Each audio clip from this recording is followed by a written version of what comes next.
Hola a todos, bienvenidos a Elemental, su club de aprendizaje semanal. Mi nombre es Pedro y estoy acá con Santiago. Hola.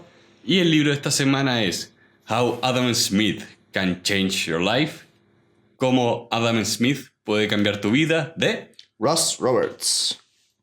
Russ Roberts es un economista de la Universidad de Stanford que se especializa en la cátedra de, obviamente, economía, y tiene un podcast de economía que se llama Econ Talk, y ha escrito varios libros de como más amenos sobre economía. Uno de esos es esta obra que tenemos acá al frente, que además de ser un libro, tiene una charla en la RSA, que es parecido a unas charlas TED, pero en Inglaterra. Sí. Bueno, de ahí fue donde sacamos este libro, que lo interesante que tiene es que toma las teorías de Adam Smith de su primer libro, que es ¿cómo es la teoría sobre los pensamientos morales? ¿Algo así? La teoría de los sentimientos morales. Eso. Y más allá de ser un libro complicado de pronunciar porque tiene un nombre raro, por lo menos para mí, ¿Ya? el mismo autor lo dice, es un libro difícil de leer, bastante olvidado, pero que es muy muy interesante. Adam Smith es el tipo de personaje histórico que su reputación lo precede. Es difícil desasociar a esa persona con las ideas de la riqueza de las naciones, capitalismo. Pero él hacía más que escribir de economía. Él tiene este libro que realmente complementa lo que escribió después y te da mucho contexto, porque muchas de las cosas que Smith dice se han sacado de contexto o dentro de la como traducción histórica se perdió el significado de lo que él realmente quería decir. Sí, de hecho, el primer capítulo de este libro te cuenta un poco la historia de quién era Smith y su obra, y te cuenta mucho que sus libros, como La riqueza de las naciones, no son lo que nosotros hoy en día entendemos por un libro de economía, sino más bien tienen carácter político, filosófico, moral. De hecho, que fue una obra que quedó inconclusa y intenta tocar cada una de las áreas del ser humano. Entonces, es muy, muy factible que las personas se hayan quedado solamente con un área del libro y no con el resto. Exacto. Y lo que más me sorprendió acá fue ver cómo, por ejemplo, la clásica teoría de Smith de que la competencia hace que la sociedad mejore. Él se refería a algo muy particular cuando él hablaba de competencia. Y también lo complementa con ideas de este libro. Empiezas a entender que él no era como una persona, como sería uno de los personajes principales en la película Wall Street, que no recuerdo su nombre ahora, pero es el que tiene este discurso de la codicia es buena. ¿Ya? Adam Smith se horrorizaría si escucha algo así. Sí, sí. Lo que me gusta de este libro es que te dice, nosotros tenemos que entender que Adam Smith no solamente es la riqueza de las naciones y un capítulo de ese libro, Exacto. sino más bien es la riqueza de las naciones y además la teoría de los sentimientos morales. En el libro no lo explicita tanto, pero en su charla el autor dice, mi intención es reivindicar este segundo libro, la teoría de los sentimientos morales, como algo que debe leerse y algo que es bueno para complementar la otra obra. Sí. Y igual, de todas formas, el autor reconoce ciertas dificultades. Por ejemplo, el lenguaje es un inglés antiguo y complicado. Entonces, si tú lees la obra directamente, cuesta. Es difícil. Entonces, esta adaptación que hace este autor es traerlo al lenguaje cotidiano. Sin mayor preámbulo, vamos al libro. El primer como concepto novedoso que presenta la teoría de los sentimientos morales es la idea de un espectador imparcial. Adam Smith dice, nosotros nos comportamos de una forma en que muchas veces como que imaginamos que hay alguien que nos ve. Pepe Grillo.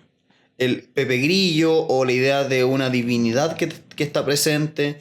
Y eso explica por qué nosotros cuando estamos, por ejemplo, solos en una tienda, no nos vamos a robar algo. No porque alguien nos esté viendo o que nos puedan pillar, sino más bien por esta idea de que hay como una especie de conciencia diciéndote, esto no es bueno. Claro. Y fue divertido esto. Esto fue algo que discutíamos el otro día en el trabajo, como en ciertos lugares, si pides algo por Amazon, lo dejan en la entrada de tu casa y cualquiera puede pasar caminando, tomarlo y llevárselo. Pero no lo hacen. Claro, obviamente hay casos que sí lo hacen, Obvio. pero aún así, uno está como, oh, hay algo gratis, es cosa de tomar y llevar, ¿por qué no? Sí. O algo más sencillo, ¿por qué no en un supermercado, cuando están dando muestras gratis, te comes toda la bandeja? Sí, no te comes toda la bandeja. Exacto. Sí. Y de la mano de esta idea del espectador imparcial, la típica idea de nosotros somos personas o seres que estamos completamente preocupados de nosotros mismos siempre. Ujú. Entonces, cómo estas dos ideas juegan. Por un lado, pienso todo el día a mí mismo, pero por el otro lado, hay una especie de espectador imparcial que modera ese comportamiento. Creo que eso es algo que hoy en día lo entendemos más que nada como mantener una consistencia con nosotros mismos.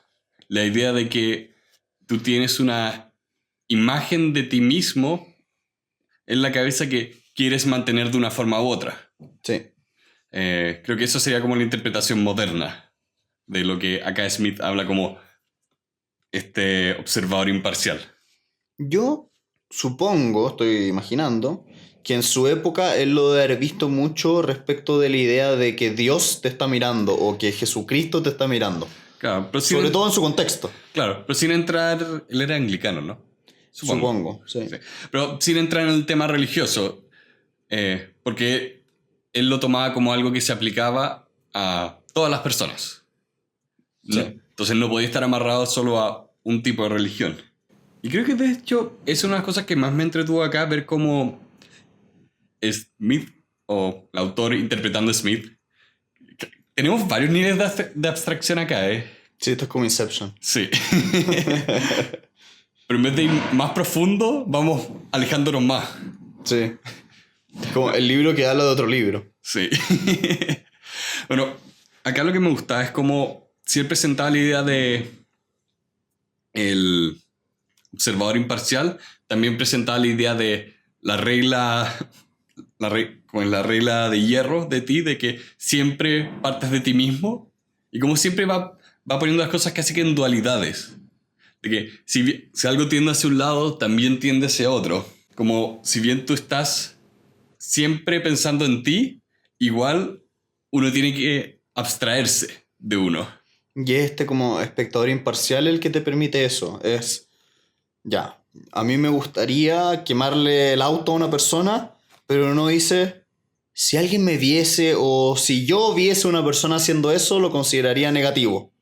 Claro. Por lo tanto, no lo hago. O algo más simple como una discusión en un espacio público. Imagínate, estás comiendo y te pones a discutir con un miembro de tu familia. La gente de ese lugar se va a sentir muy incómoda. Y acá Smith hablaba de que, mira, tú si aplicaras este observador, notarías que la gente está incómoda. Que si alguien lo ve desde afuera, se sentiría incómoda por lo que estás haciendo. Y no lo harías, o dejarías de hacerlo. Que en teoría es lo que pasa. De la mano de eso, Smith hace una distinción interesante, que es los seres humanos, a través de este como espectador imparcial, nos gusta que nos amen, es decir, que haya una persona en concreto que nos ame, pero al mismo tiempo nos gusta la idea de ser como que alguien pueda amarnos, de ser amables. Sí, porque él realmente habla de cómo ser feliz. Eso, como él lo pone, sería be loved and be lovely. Que, de nuevo, hay un tema ahí del lenguaje que incluso el autor dice, lovely, amable, significaba una cosa distinta en esa época. Y significa acá sería ser una persona digna de ser amada. Básicamente, este libro juega mucho con qué nos hace felices y cuáles son las características que tenemos que ser, o sea, que tener, o quiénes debemos ser para ser felices. Uh-huh. Entonces, está por un lado esta dicotomía de pensar en yo soy el primero, yo soy el único importante en el mundo, me debo preocupar de mí mismo, y a la vez esta otra idea de que si yo fuese así, nadie querría amarme. Por lo tanto, no voy a ser feliz. Y de hecho es una de las cosas más constantes en nuestra especie. Somos criaturas sociales. No importa el idioma, no importa el lugar del mundo, los seres humanos nos ponemos en grupos. Y para eso necesitamos esta capacidad de, si bien todo parte por nosotros, porque bueno, estamos limitados a un cerebro en un cráneo, con un único punto de vista, tenemos que ser capaces de empatizar con nuestra comunidad. Porque eso es lo que nos da como la capacidad de coordinarnos, protegernos, colaborar. Sí. Smith hablaba de un ejemplo que a mí me pareció muy visual, que era si es que a ti, antes de acostarte, te cuentan hubo una gran catástrofe en China, es muy probable que puedas dormir sin ningún problema durante la noche. En cambio, si a ti te cuentan antes de acostarte que debido a una enfermedad en la mañana siguiente te van a tener que amputar el dedo chico, probablemente te va a costar dormir. Entonces la caricatura es, oh, mira qué egocéntricos somos, nos preocupamos mucho más de un dedo chico que de una catástrofe que mató a millones de personas en otro país. Y como Adam Smith dice, o el autor sobre todo yo diría, el autor del libro dice, se le ha mal entendido a Smith en ese sentido, porque se quedaron con la primera parte de la historia, que es esto que acabo de contar, y se olvidan que el libro sigue contando, sigue hablando sobre este ejemplo y dice, en estricto rigor no es tan así, porque si a ti te preguntaran, ¿estás dispuesto a sacrificar tu dedo chico por salvar a millones de personas en China? La gran mayoría de las personas dirían que sí. Entonces, las personas que leyeron a Smith posteriormente a su obra se quedaron con la primera parte del cuento y olvidaron esta segunda parte que aterrizan a un Smith más humano, sí, más empático. Y también lo pone incluso de la otra manera de... no es que si te cortan el dedo pequeño salvas a 1 millón de personas. ¿Escogerías matar a 1 millón de personas para conservar tu dedo pequeño? También. Que probablemente nadie diría que sí. Exacto. Porque está un poco esta idea también de que uno puede errar por acción o por inacción. Y acá Smith ataca ambas, de la acción y la inacción. Tú de todas formas vas a escoger que 1 millón de personas vivan y que tú no tengas un dedo en la mano. Exacto. ¿Era de la mano o del pie? No lo recuerdo. No. Creo que no era tan importante. Eso también quiero rescatar, que como dices, cuando humaniza a Smith y humaniza el libro, te das cuenta que Smith no es moralista. Por lo menos no me doy esa impresión de que sea como un juez de estas son las cosas y las personas funcionan así. Había un poco de amabilidad en lo que estaba diciendo. No estaba emitiendo un juicio cuando decía que las personas éramos egocéntricas, porque también lo complementa con que las personas nos preocupamos por los demás. El punto que yo creo más importante es reconocer que Smith ha sido tergiversado en muchas partes, ha sido leído de una manera arbitraria y sobre todo en ciertos sectores de las sociedades donde no son muy pro Smith, tienden a quedarse con la caricatura más egoísta, más mala, y olvidan la mitad. Yo te diría que incluso en las que serían pro Smith, también lo convierte en una caricatura. Tomamos a la persona, y ni siquiera es la persona, es el personaje histórico, porque la persona murió. Tomamos al personaje histórico y escogemos cuál es la narrativa que queremos escuchar. Sí. ¿Va a ser una narrativa que nos dé la razón o la narrativa que nos dé algo que rechazar? Igual yo siento que esto es muy típico de aquellos libros que son largos y que se ha hablado mucho. Que a mí me da la impresión de que poca gente lo han leído. Que mucha gente habla de la riqueza de las naciones, pero muy pocas personas han leído efectivamente el libro. Sí. La mano invisible la mencionan una vez. Sí. Y ni siquiera es algo importante en el libro. A mí me recuerda esta típica anécdota de Sherlock Holmes, de que todo el mundo dice elemental mi querido Watson, y eso no sale en ningún libro. No, es de una película. Sí, una adaptación de Holmes. Encuentro notable, es la misma idea, es todo el mundo habla, elemental mi querido Watson, Y al mismo tiempo es, no, eso no sale en ningún libro. Bueno, el otro día estaba viendo, y antes de volver a la siguiente idea, una lista de quotes de películas que son mal dichas. Como, Luke, yo soy tu padre. No es así en la película. La frase es, no, yo soy tu padre. ¿Ya? Porque el diálogo entero es, Obi-Wan te dijo lo que le pasó a tu padre. Luke le dice, me dijo suficiente, tú lo destruiste. Y Darth Vader le responde, no, yo soy tu padre. Pero toda la gente lo dice cambia. como, Luke, yo soy tu padre. Está lleno de esos. Ah, qué bueno. Ahí la guardé, te la puedo mandar.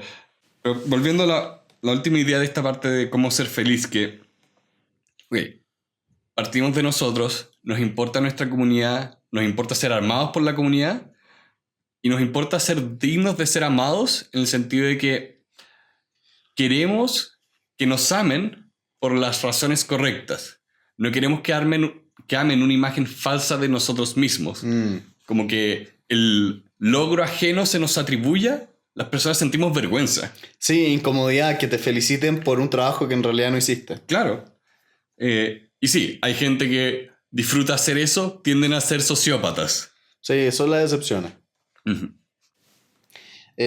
También Schmidt habla de cómo no engañarse a uno mismo.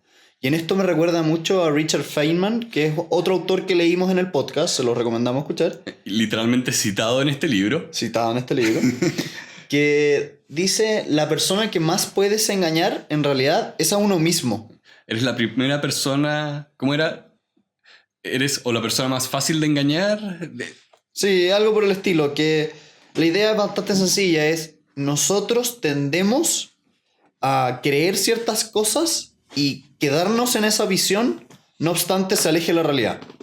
Bueno, es que nuestro cerebro realmente es una máquina de no solo encontrar patrones, sino encontrarle sentido a las cosas. Entonces, sus propias decisiones también tienen que hacer sentido. Yo acá me acordé harto de cómo es que nuestro cerebro es una máquina de encontrarse sentido a sí mismo. En el sentido de que busca consistencia. Y hay un video que voy a poner en las notas, porque en un momento en la historia, para tratar, creo que era la esquizofrenia, se partía el cerebro por la mitad. En una operación. Sí, realmente desconectaban el hemisferio izquierdo del derecho. Y... Probablemente no completamente, pero algo así. Claro, algo así. El tema es que tenías que un hemisferio controlar un brazo y un ojo, el otro. Ahora, para no entrar en detalle de cuál es cuál, porque es complicado, lo que ocurría era que, imagínate, si yo con mi mano izquierda tomaba algo y se lo pasaba a la derecha iba a inventar por qué tomé ese objeto. Ya. Pero la decisión no fue de esa mano. Era un tema donde es como que si acá que somos dos, tú hicieras algo y yo hablara como si yo tomé esa decisión. Ya. Es muy, muy curioso y les recomiendo ver los videos que voy a poner en las notas porque tiene que visualizarse, porque es realmente raro de ver. Pero el punto es, como tenemos esta limitación biológica, somos fáciles de engañarnos.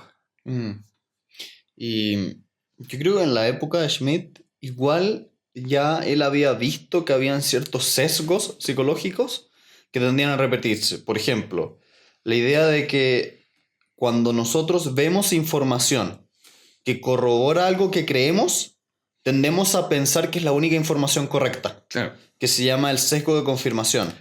Esta idea de que tú crees que lo que hay que hacer es A, y viene una persona que dice A, y consideras que esa es la única persona correcta en el tema. Y si viene alguien que dice B, lo descartas como información correcta. Claro. Los casos más extremos son estas personas que no creen en las vacunas y citan un estudio que habla en contra de las vacunas. Pero ese estudio ningún científico lo considera válido. Los mismos autores han hablado de que es mentira, pero no importa. Porque es la persona que está contra las vacunas necesita confirmar su creencia. Igual yo lo veo un poquitito más allá de la obra aquí presentada, digamos, en que es muy, muy, muy importante tener conciencia de que seas quien seas, eres así. Tú y Sí. yo somos así. Entonces tenemos que siempre tener la precaución y sobre todo los sistemas establecidos para poner en tela de juicio lo que pensamos. Sí. En decir, siempre está la posibilidad de que yo esté equivocado. Bueno, esto, de hecho, este libro habla mucho de lo que ahora se consideraría la economía conductual, lo que vimos al principio de este podcast, casi un año atrás, con predeciblemente irracional. Y es curioso porque si consideramos que todos tendemos a tomar un pedazo de información, considerar que es verdadero, buscar justificación, todo lo que veamos se convierte en una vaca sagrada. O sea, si es que no tienes la altura de mira para darte cuenta que puedes estar equivocado. Sí, es que creo, y bueno, esto es totalmente personal, pero que no puedes tener una altura de mira si es que, Absoluta. claro, realmente no creo que esa sea algo, no creo que esa sea una capacidad humana.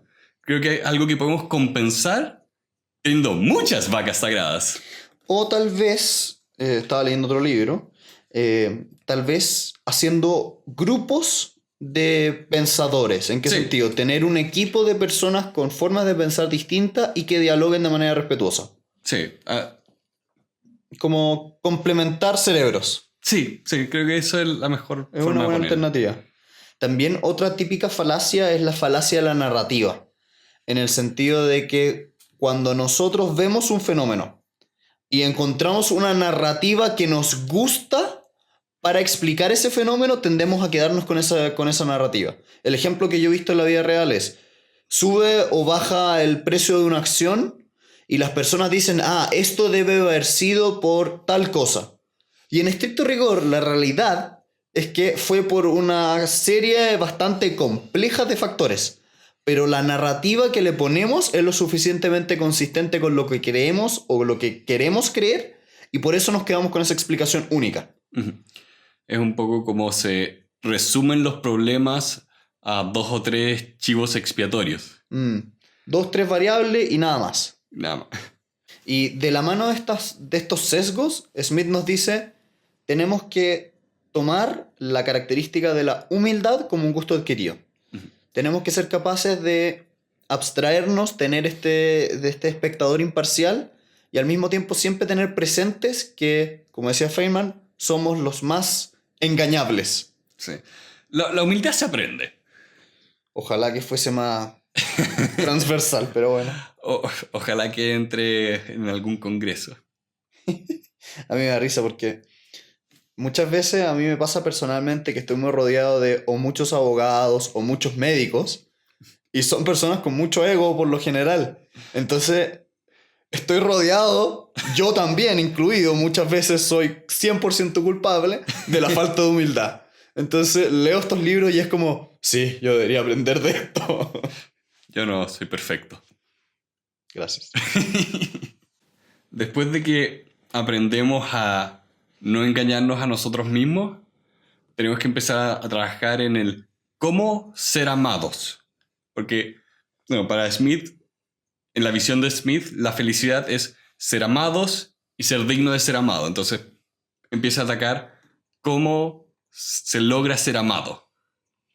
Y la primera trampa es creer que para ser amados tenemos que tener fama y dinero. Uh-huh. Y esto me gusta ver un libro de 1700 que ya está hablando de que la fama y el dinero no es la solución.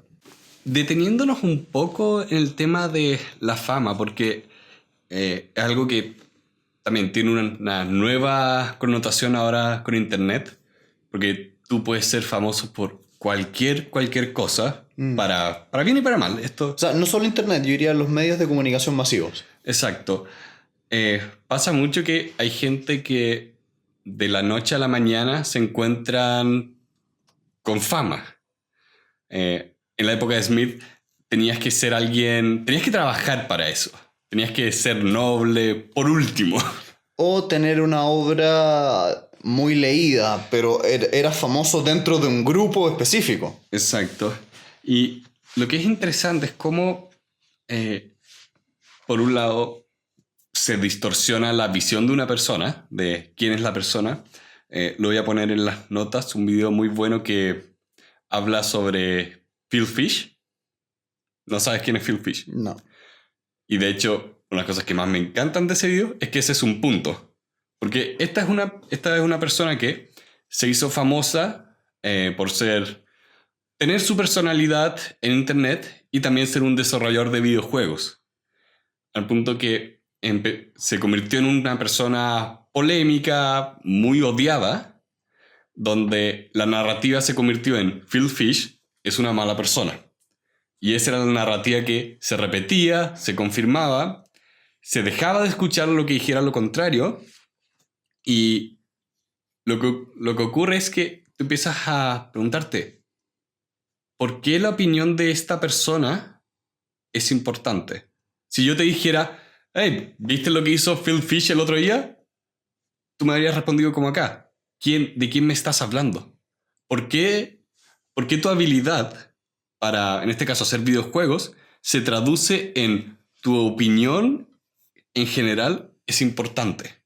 Ahí la idea de cuestionar quiénes son famosos y por qué razones y en qué áreas los escuchamos. A mí muchas veces me pasa que escucho tal actor dio tal opinión sobre tal política pública. Y es como, ¿por qué estoy escuchando a un actor que no sabe nada, por ejemplo, de medicina, tomando una postura o decidiendo algo sobre esa postura y que su opinión pese más que la de un médico experto en el tema? Sí, sí. Bueno, justo ayer estaban entrevistando a un amigo mío que es mago, Benjamin Cox. Salió en las noticias y la entrevista fue a propósito de que hubo un accidente en un show de David Copperfield. Y ahí lo interrogaron porque él es mago, es de acá, esto fue un canal nacional, y lo que querían era que trajera su perspectiva a la noticia. Y ahí tienes un interlocutor que sí, hace sentido que le hagas una entrevista a un mago cuando hablamos de una controversia de magos.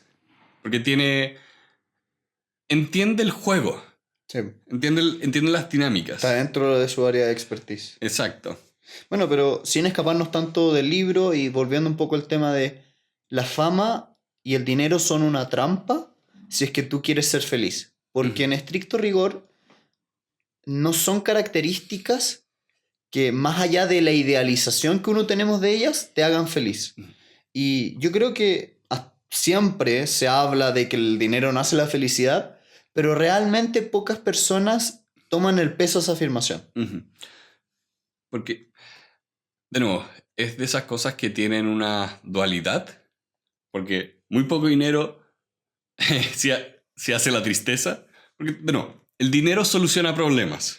El dinero es un medio de intercambio nomás. Sí, sí. Pero lo que quiero decir acá es que si tú tienes problemas que puedes solucionar con el dinero te va a hacer feliz. Pero después llegas al punto donde no te hace más feliz. No hace la felicidad última. Claro, porque, como lo pone Smith, tú quieres ser amado y digno de ser amado. Eso no tiene que ver con tu capacidad de pagar tu techo, pagar salud, pagar educación. También Smith profundiza en como los bienes materiales y dice, una otra trampa es creer que para ser feliz tenemos que tener el último automóvil o el último computador o la mejor casa. Y un dato anecdótico, me gustó mucho que Smith hablara de que le gustaban los gadgets. En su época era una maquinita que servía para cortarse las uñas o algo por el estilo. Pero lo encontré notable, porque yo por lo menos me encantan los gadgets. Me gusta el celular inteligente, el reloj loco, el no sé qué, el lápiz. Y que Smith en 1700 tenía la versión primitiva de eso, lo encontré notable. O sea, cuesta pensar que en un momento el corta uñas era un gadget. No era algo del día a día y también el jabón era un lujo. Sí. O sea, teníamos como el Apple fanboy de la época. Pero él lo pone como de la mano de esto, de que el dinero y la fama no te dan la felicidad y estos juguetes tampoco te dan la felicidad.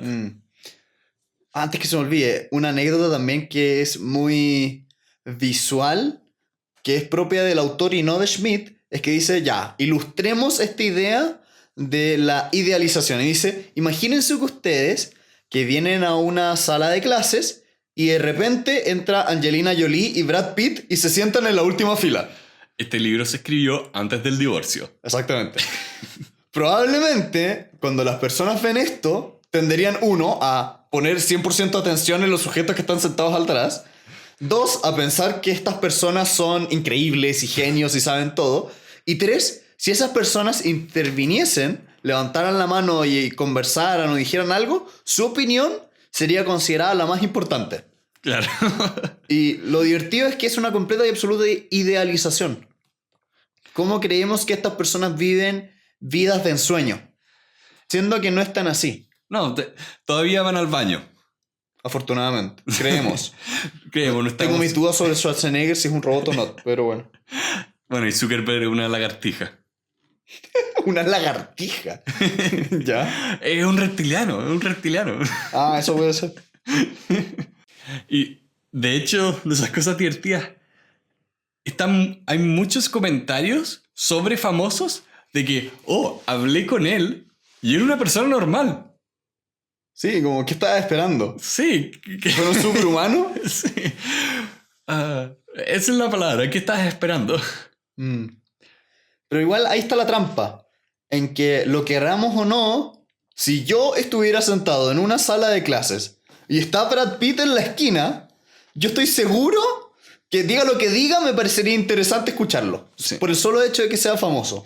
Sí, y es por eso que tenemos esta tentación sobre el dinero, la fama, porque al final del día las noticias y los medios de comunicación hablan todo el día de estas personas. Venden la ilusión de que estas personas famosas son amadas, son dignas de ser amadas también. Entonces creemos que persiguiendo esta fama y fortuna vamos a ser felices. Y es exactamente lo contrario. Y por eso está lleno de historias donde estas personas son increíblemente miserables. Sí. De hecho, bueno, yo creo que se ha visto suficiente como la realidad es muy distinta a la ilusión. Sí. ¿Y cuál es la solución, digamos? Smith nos dice, no busques dinero, no busques poder, no busques fama, busca otras cualidades. En específico, busca sabiduría y bondad. Uh-huh. Con la idea de este espectador imparcial y todo, pero intenta ser sabio e intenta ser bondadoso. Y con eso cambia el capítulo del libro y empieza a avanzar hasta a estas virtudes que sí te harían más feliz. Básicamente hay que ser como Keanu Reeves. Keanu Reeves es lo más grande. Pero él de hecho es una persona famosa que su fama es muy distinta a la de Tom Cruise. Sí. Para los que no saben, Keanu Reeves es el actor de Neo en Matrix. Exacto. El personaje principal de Matrix. Exacto. ¿Cuáles son estas virtudes que profundizan la sabiduría y la bondad? Una de ellas es actuar apropiadamente. ¿En qué entendemos por eso? En tener la capacidad de ajustarse al contexto y a quienes nos rodean. Tener la suficiente empatía para entender que un comentario con una persona en concreto puede generarle un daño. Por ejemplo, muy en concreto, si una persona tuvo un problema de algún cáncer, hablar sobre las bondades de estar sano frente a esa persona no es lo más correcto, más táctil. Uh-huh. Acá también es interesante cómo habla de que ser empático no es necesariamente ser como bondadoso con la persona. No es como, oh, voy a ser empático, voy a ser amable con la persona. Puede ser un gesto de amabilidad. Porque qué es ser amable depende del contexto. Y de hecho él hablaba como hizo toda una situación muy incómoda una vez que lo habían invitado a una casa, porque él tratando de ser amable, no entendía el contexto social que estaba interviniendo. De hecho, eso fue como una de las anécdotas del libro que fue como, ¡Hey, Chile! ¡Yay! No me acuerdo por qué hablaban de Chile. Fue cuando él contó que efectivamente él estuvo... primero que nada, cada vez que hago eso de Chile, yay, entiéndose que es un chiste porque siempre recuerdo Los Simpsons, de que decía, si vas a un lugar tienes que decir que es el mejor lugar del mundo. Ahora volviendo a lo que sí preguntas, él contaba que en un momento estuvo, no especifica el año, pero él decía que estuvo acá, creo que estudiando.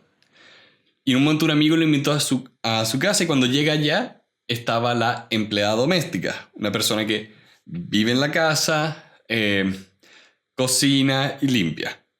Y él no estaba acostumbrado a eso.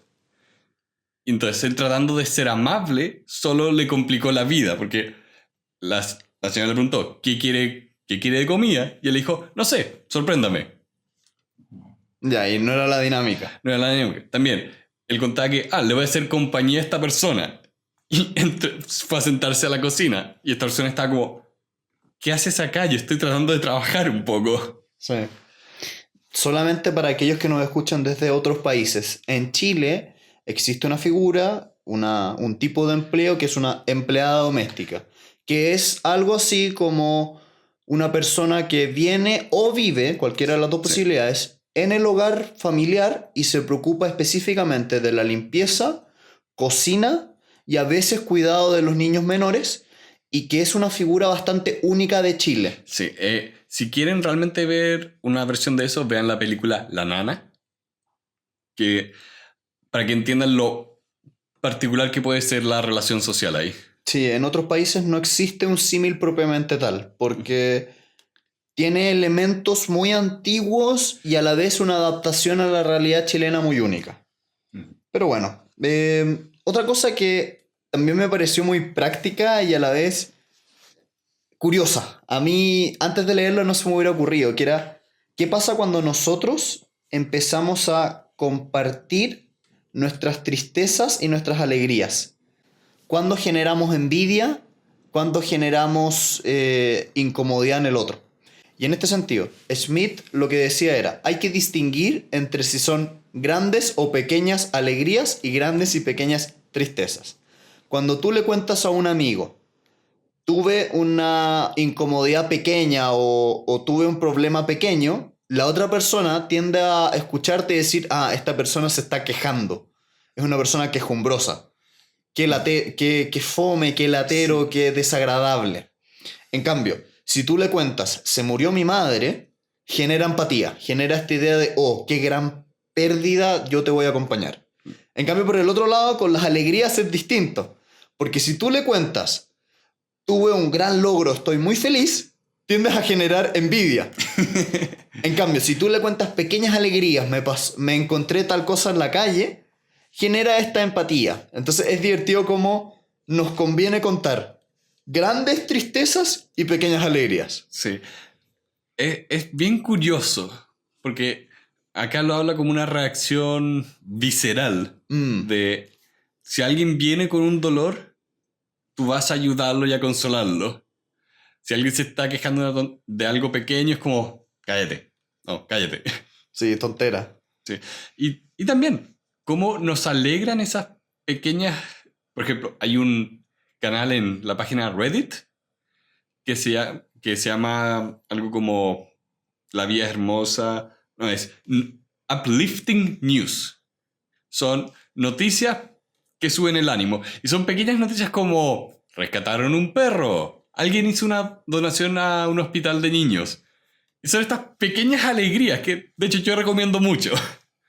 Pero nunca ves ahí una noticia como alguien se ganó la lotería y no la necesitaba.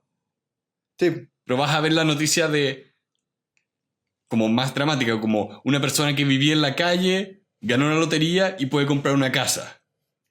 Que eso es una gran alegría para esa persona, pero viene porque solucionó una tristeza muy grande. Yo en esto siento que Adam Smith era como una especie de psicólogo. Como... No era la caricatura del economista frío calculador, era un sujeto que decía, probablemente le ha de haber pasado. Le conté a un amigo que me gané tal premio y sufrió envidia. Mm. Le conté a un amigo que tuvo un pequeño problema con, supongo que la carreta en esa época, y le dijo, para de quejarte de cosas tontas. Porque también nosotros apreciamos como una virtud a la persona que tuvo esos grandes éxitos y no anda contándolo a todo el mundo. No se jacta. Claro, que tiene esta como humildad. Y es divertido porque en estricto rigor uno debería poder compartir las grandes alegrías. Claro, pero es difícil compartir las grandes alegrías. Porque poniéndolo con el lenguaje del libro, las alegrías de otro no te hacen a ti digno de ser amado. Entonces es difícil, por ejemplo, que si a ti te ascendieran donde estás trabajando, que yo me sienta feliz por ti y feliz por mí al mismo tiempo. Como, qué bueno que lograste eso, pero ¿dónde quedo yo? Sí. La regla de hierro de yo estoy primero. Es como ahí donde entra el ego. Ahí es donde entra el ego. Y bueno, y entran las como relaciones, porque acá también hay que tener cuidado de caer en generalización. Sí. Vimos cómo ser amado, cómo ser dignos de ser amado, y ahora empieza a cómo ser bueno. Y en específico él habla como de 3 virtudes que a ti te hacen una buena persona, partiendo por ser una persona prudente. Que creo que es como una idea muy de su época. Y de hecho, él utilizó una definición que era como hacernos cargo de nosotros mismos, que era bastante amplia y no sé, no me imaginaba que él quería decir esto cuando lo dijo, o sea, que usaba esa palabra para englobar esta idea. Pero a grandes rasgos es, preocúpate de tu salud, de tu dinero, de tu reputación, sé prudente en ese sentido. Sí. Y Como que eso me da la impresión que es ser una persona como de sociedad. sí, Como que también, como él es inglés, la caricatura. sí, yo no veo Downton Abbey, pero en mi casa ven Downton Abbey, entonces de repente paso caminando, lo miro. Entonces me imagino esa caricatura de el proper, como el caballero inglés, Sí. como muy reservado.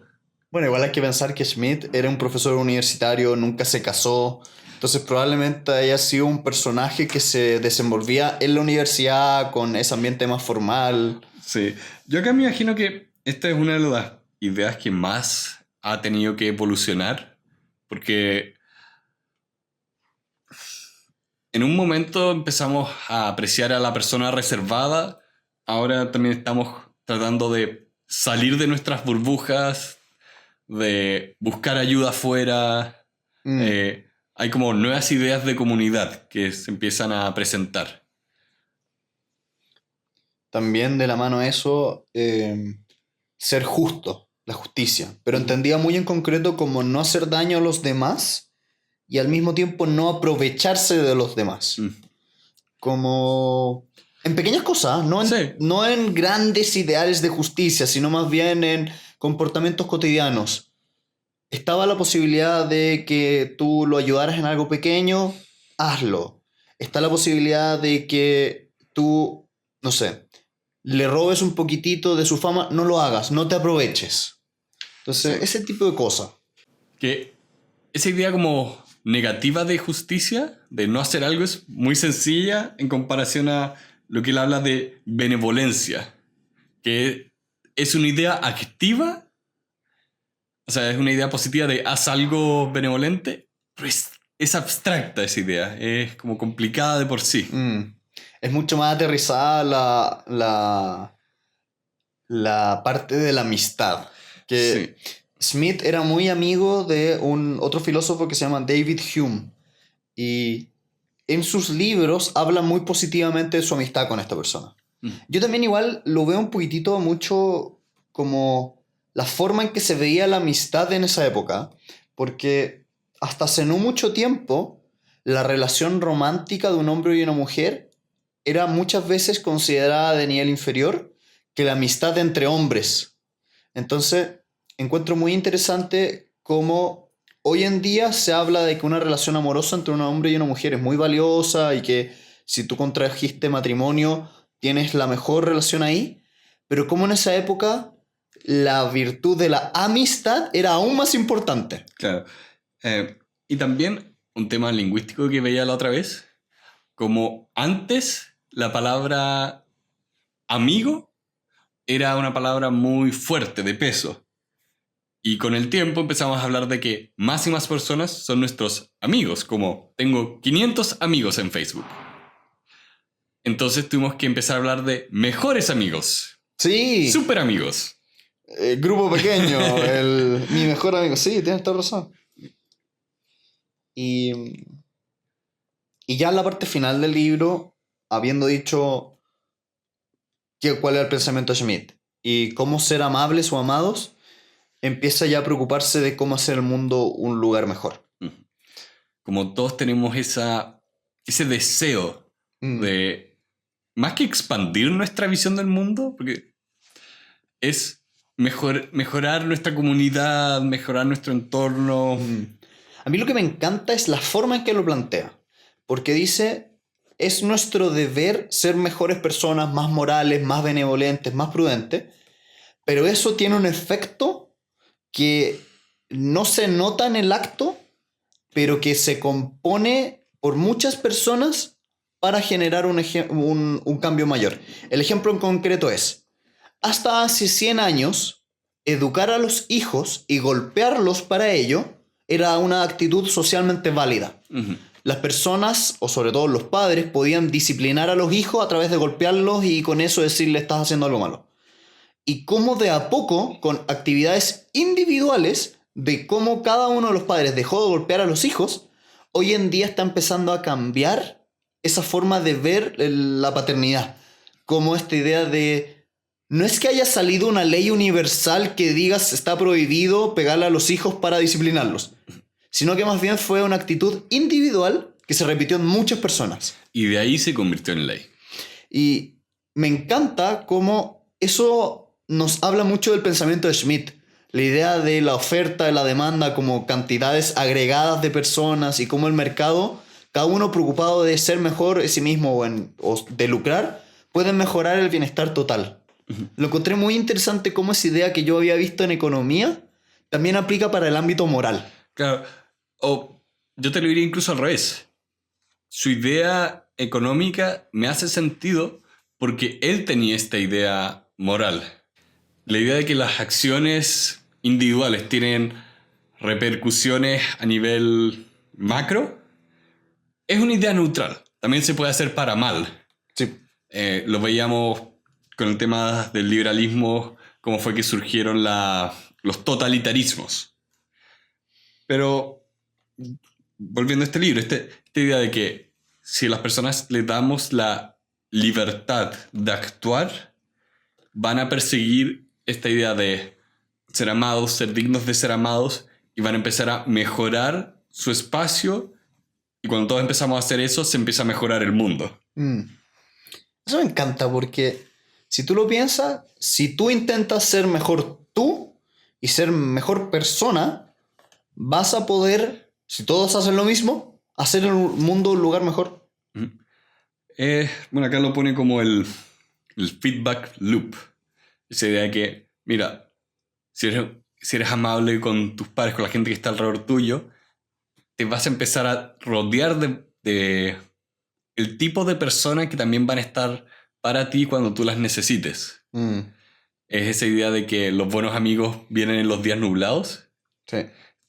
Va un poco a eso de conviértete en una persona digna de que estas personas lleguen cuando tú las necesites, y vas a empezar a crear un entorno mejor cada día. También esto va de la mano de la desconfianza de que haya un ente central que haga la mejora. Sí. Schmidt decía, si todos de manera individual mejoramos, como comunidad vamos a mejorar. Y tenía una cierta desconfianza de que hubiese un monarca, un rey en la época, o posteriormente algún gobierno, digamos. como lo vimos en el liberalismo, a Smith le tocó particularmente monarquía. Monarquías duras, grandes. Sí. Y él tenía esta desconfianza de que un ente así fuese capaz de mejorar la sociedad. Porque decía, es muy fácil que se distraiga, se nuble en el poder y olvide este bienestar de todos. Sí.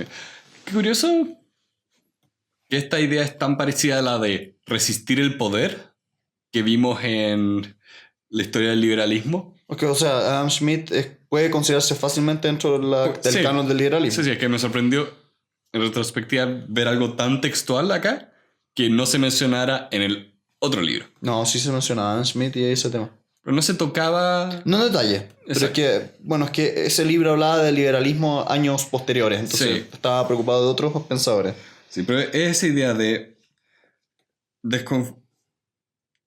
la idea de que pueda haber una entidad que planifique todo es difícil, es muy, muy, muy, muy difícil.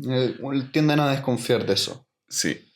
De la mano de eso también intentemos dejar que las personas hagan lo que quieran. O sea, este pensador obviamente es liberal. Sí. Entonces, So live and let die. como confianza en el individuo, confianza en que va a intentar mejorar, de que hay progreso humano. Y en concreto, el autor de este libro, no Adam Smith, decía que él había visto que en la guerra contra las drogas había un ejemplo claro del problema del planificador central intentando hacer algo que la sociedad como un todo no quería. Uh-huh. Sobre todo, por ejemplo, en el tema de la marihuana, cómo el planificador central quiere que no haya marihuana y las personas de manera individual, un grupo importante sí lo quiere. Entonces, esta dicotomía. ¿Has visto un poco de por qué la marihuana fue como la droga que se atacó?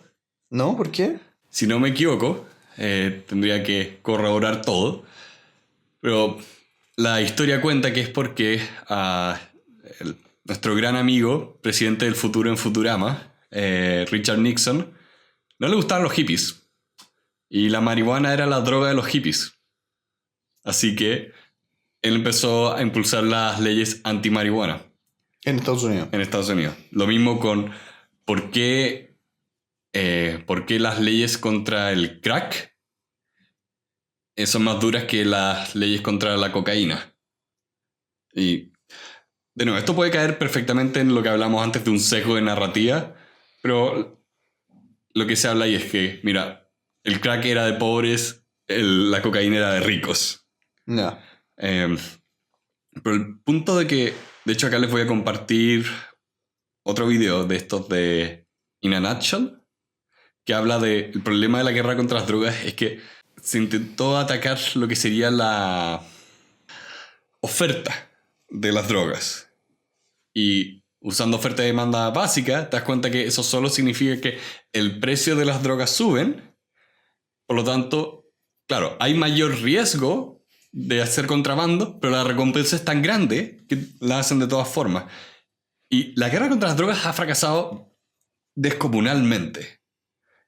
Al punto que se habla de legalicen todas estas drogas. Lo que necesitamos es que producir estas drogas sea tan barato que no haya un negocio detrás. Que no sea que un personaje como Pablo Escobar no puede existir. Porque si la cocaína se vende muy barata, no puedes tener un imperio. Sí, muchas veces el problema de las drogas no es la droga misma, sino la violencia y el crimen asociado a ellas. Exacto. Y también el daño que producen las drogas a las personas no lo solucionas necesariamente evitando la droga. Esto viene de las teorías de adicción, de que, mira, el 75% de las personas que consumían heroína en Vietnam dejaron de hacerlo cuando volvieron a sus casas. ¿Por qué? Lo que ellos querían no era necesariamente la droga en sí. Querían un respiro a la situación en la que estaban, que era estar en una guerra. Pero cuando los pones en un buen lugar, donde gente los quiere, los cuida, no necesitas esa droga. Sí. Yo creo que en el fondo la idea más fuerte de este libro es que Las personas pueden estar interesadas en sí mismas, pueden actuar en virtud de este espectador imparcial y aún así mejorar el mundo que los rodea. Ujú. Esta idea de que de manera individual y siendo mejor tú y los que te rodean en el círculo cercano, eres capaz de hacer un mundo mejor. Sí, porque las personas somos individuos, pero no necesariamente individualistas. Sí. Por eso hay que como amar en la esfera privada y ser capaces de comerciar en la esfera pública. Sí, creo que eso pensé que iba a estar más presente en el libro, está más en la charla, de que él distinguía, miren, está la lógica económica y está la lógica personal. En el sentido de que tú le haces un favor a un amigo no porque te va a pagar. No traes lógica económica a una situación de amistad. Es como mi padre todas las mañanas le hace el desayuno a mi madre. Y eso ha sido así por todos estos años. Y nunca le ha cobrado. Porque el momento que lo haga, lo echan de la casa. Ya sabemos quién manda en la casa. Yo soy el rey quien manda a mi mujer. Muy bien.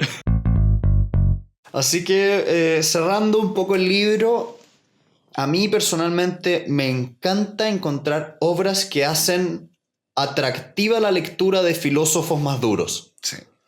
Hay un libro que también saqué de la RSA que habla de... Se llama Marx para el siglo XXI. Pero que se enfoca solo en el capital.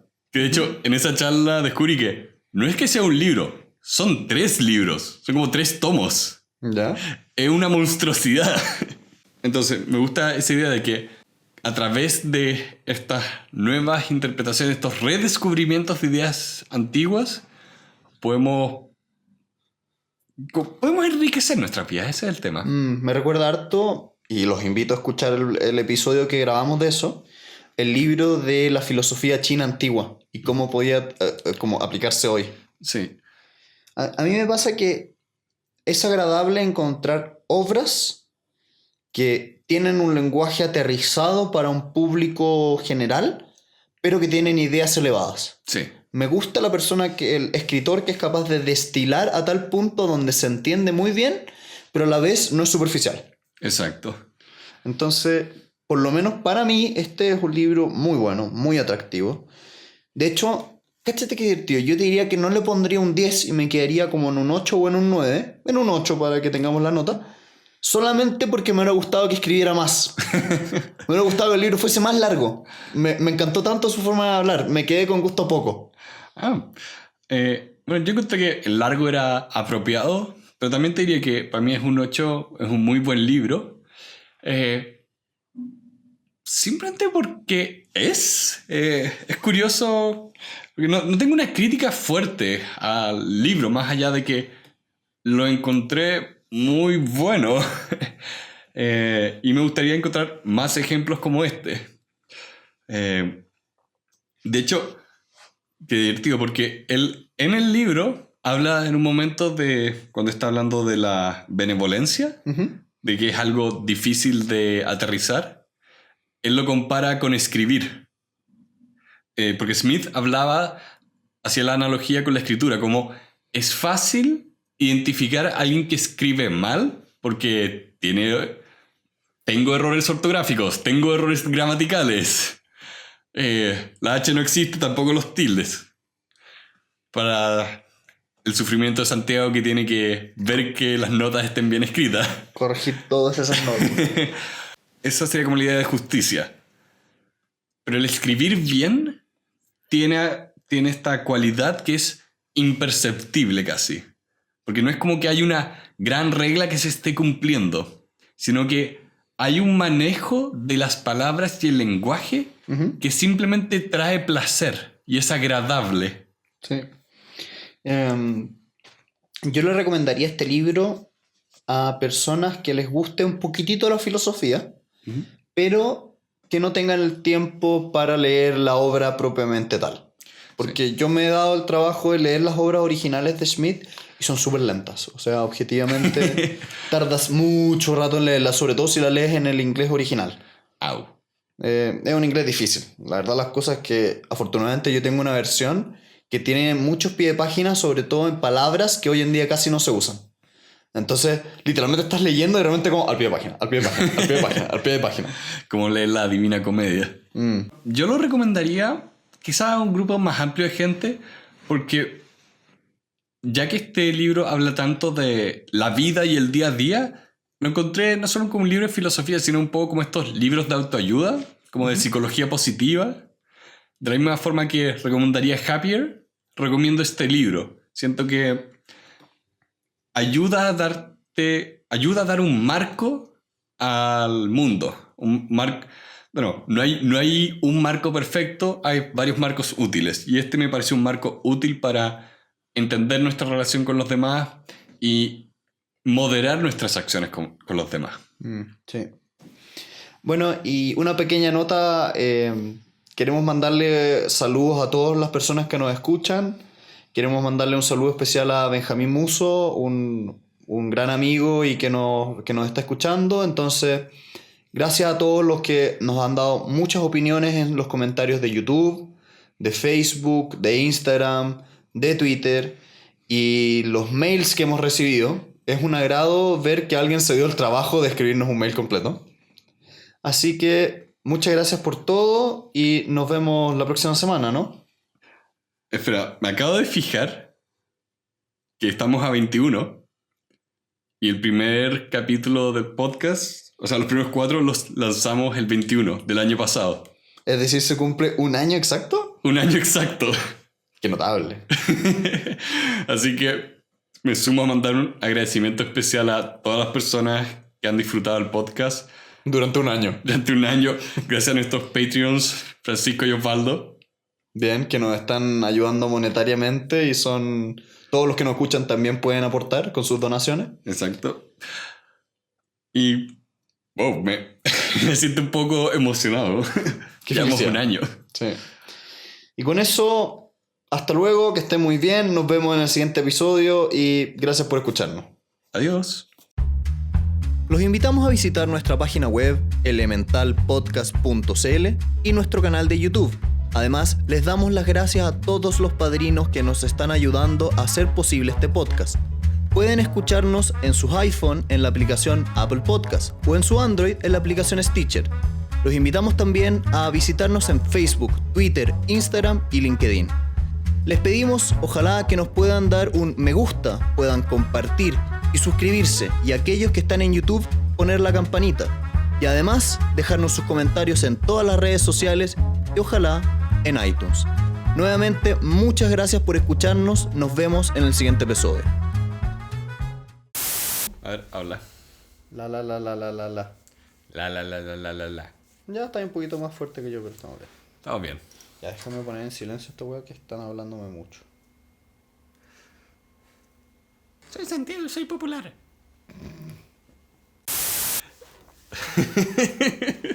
Voy a dejar esto. No, weón. No, esos son el tipo de cosas que no tienes que dejar. Ideas que...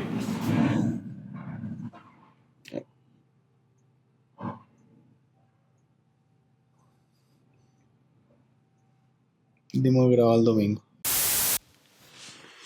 Bueno, de verdad, ha pasado un año exacto. ¿Qué dije, weón?